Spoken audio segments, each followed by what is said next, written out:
Okay, nobody's within 6 feet. Okay. She always leaves the room when I get up there. What I say. Good morning. Today marks the beginning of our church's 2021 Stewardship Campaign. It's going to look a little different than in years before. In years before, we've simply kind of written a letter, sent it out, and that's the end of it, okay? But the first thing I want to do is actually thank all of you that made pledges for this last year, 2020.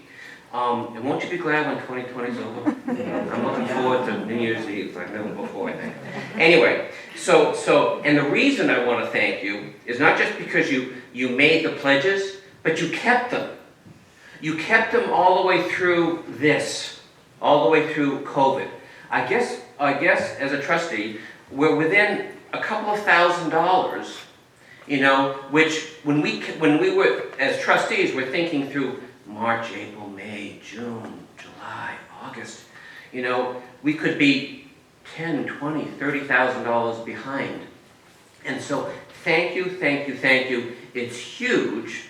And that's why it's actually the priority that I wanted to start with.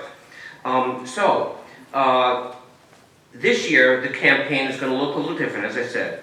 It'll start today. Belinda Brewster will be speaking briefly, approximately about 5 minutes, and how she's connecting. 10 time. You get 5 minutes and 10 times. Okay. You get that same 5? Okay.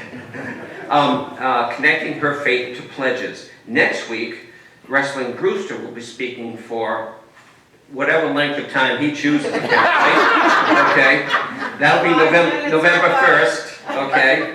On November 8th, so the week following, Pastor Susan will bring her stewardship message to us. Also on that Sunday, November 8th, in your church bulletins will be the 2021 pledge cards that we want you to take home, obviously, at the end of that service.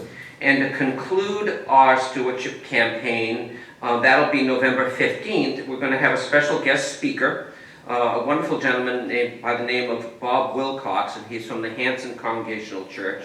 He'll bring the full morning message on what the Lord's laid upon his heart in reference to stewardship. And that Sunday, I would ask that you would bring back your pledge cards with you, because at the conclusion of that morning's service, we will each, as a family or individually, bring forward our pledge cards and place them in the collection plate separate from the regular collection. And Pastor Susan will consecrate the pledges in prayer. Okay. In conclusion, why is it important that Chiltonville Congregational Church is still here 200 plus years later? Quite frankly, it's because Jesus Christ has work for us to do in each other's lives and in our communities. That's the mission of a Bible-believing, gospel-preaching church, and that doesn't stop. So he has our mission. Also, I just want you to each know that you have from a personal standpoint, richly benefited and richly made my life personally so much better through your friendships, through the relationships that I have with you. I don't think before I started coming here 20 years ago that there were 5 people from this congregation that I knew, okay, that I knew from outside, that happen to be here now. And you are my church family, brothers and sisters in the Lord. And I value that so highly. This is valuable. But this is valuable because of what our mission needs to be going forward. And this is valuable because we lift up each other in prayer, we support them, we support each other in prayer, but also in physical ways. I know when Wendy was sick that we had 2 weeks of meals that came through the door through love and care from members of this congregation. And I know that that's been repeated dozens of times, you know, when it's someone else, not just Wendy.